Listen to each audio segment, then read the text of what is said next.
અયોધ્યા રામ મંદિર પ્રાણ પ્રતિષ્ઠા મહત્વપૂર્ણ સમાચાર, જેમાં પ્રાણ પ્રતિષ્ઠાને લઈને ઓલપાડ રામમય બન્યું છે.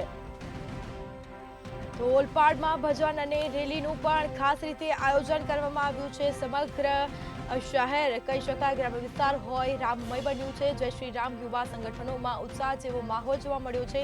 વિવિધ ધાર્મિક કાર્યક્રમનું આયોજન પણ કરવામાં આવ્યું છે. તો અયોધ્યા રામ મંદિર પ્રાણ પ્રતિષ્ઠાને લઈને લોકોમાં ભારે ઉત્સાહ જોવા મળ્યો છે.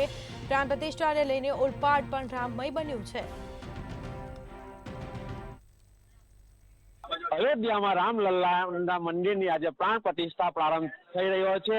પ્રાણ પ્રતિષ્ઠાને લઈને સમગ્ર દેશની અંદર ઉત્સાહ જોવા મળ્યો હતો અને સમગ્ર ભારત દેશ રામમય બની ગયો હતો અને છેલ્લા ઘણા સમયથી લોકો આતુરતાની રાહ જોઈ રહ્યા હતા. આજે આતુરતાનો અંત પણ આવશે અને ઠેર ઠેર ધાર્મિક કાર્યક્રમો પણ યોજવા જઈ રહ્યા છે. ત્યારે ઓલપાડનો જે માહોલ છે, ઓલપાડનો માહોલ આપણે જોઈશું તો ઓલપાડ રામ ચોકની અંદર આજે રામલલ્લાનો જે પ્રાણ પ્રતિષ્ઠા મહોત્સવ છે, જેના ભાગ રૂપે આજે ઓલપાડની અંદર કઈ રીતની તૈયારીઓ ચાલી રહી છે, જેના માટે આપણે જે ભક્તો છે, જે સ્થાનિકો છે, તે લોકો પાસેથી આપણે જાણીશું.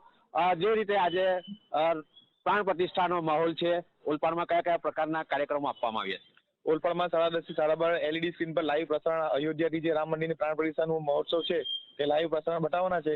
1 થી 3 વાગ્યા સુધી ભજન મંડળીનો કાર્યક્રમ છે. પછી સાંજે 5 થી 7 સાંસ્કૃતિક પ્રોગ્રામ છે. પછી 7 થી 9 લોક ડાયરીનું આયોજન કરેલું છે અમે. કેવો માહોલ છે, કેવો ઉત્સાહ છે, શું છે તાલુકાની અંદર? આજે સમગ્ર દેશમાં જ્યારે અયોધ્યા રામ મંદિર પુનઃ પ્રાણ પ્રતિષ્ઠા થઈ રહી, ત્યારે સમગ્ર દેશ રામમય બની રહ્યો છે. ત્યારે ઓલપાડ તાલુકા અને ઓલપાડ ગામના 108 ગામો તમે જોવું તો આજે રામના પુનઃ પ્રાણ પ્રતિષ્ઠાની સમગ્ર દેશમાં ખુશીનો માહોલ છે અને પાછી ફરી દિવાળી થઈ રહી છે એવો માહોલ બની રહ્યો છે. ફરી પાછી દિવાળી થઈ રહી છે. હજુ આપણી પાસે એક જે આગેવાન છે એમની પાસેથી જાણીશું શું છે તાલુકાની અંદર રામમય બન્યો છે તાલુકો? ઓલપાડ તાલુકો આખો અત્યારે રામમય બની ગયો છે. રામ પૂર્ણ પ્રાણ પ્રતિષ્ઠા માટે લોકોને દિવાળી જેવો ઉત્સવ લાગી રહ્યો છે. દિવાળી જેવો ઉત્સવ જોવા મળી રહ્યો છે. સમગ્ર દેશ રામના પ્રાણ પ્રતિષ્ઠા મહોત્સવમાં રંગાઈ ગયો છે. ત્યારે ઓલપાડ પણ પાછળ ન પડતો હોય તેમ ઓલપાડની અંદર પણ ભગવો લહેરાઈ રહ્યો છે અને જે રામ મહોત્સવ છે એ રામ મહોત્સવની ઉજવણી કરવામાં આવી રહી છે. ત્યારે વિવિધ કાર્યક્રમો હિન્દુ સંગઠનો દ્વારા આપવામાં આવ્યા છે. મહેન્દ્રસિંહ મંગરોલા, મંતવ્ય ન્યૂઝ, સુરત.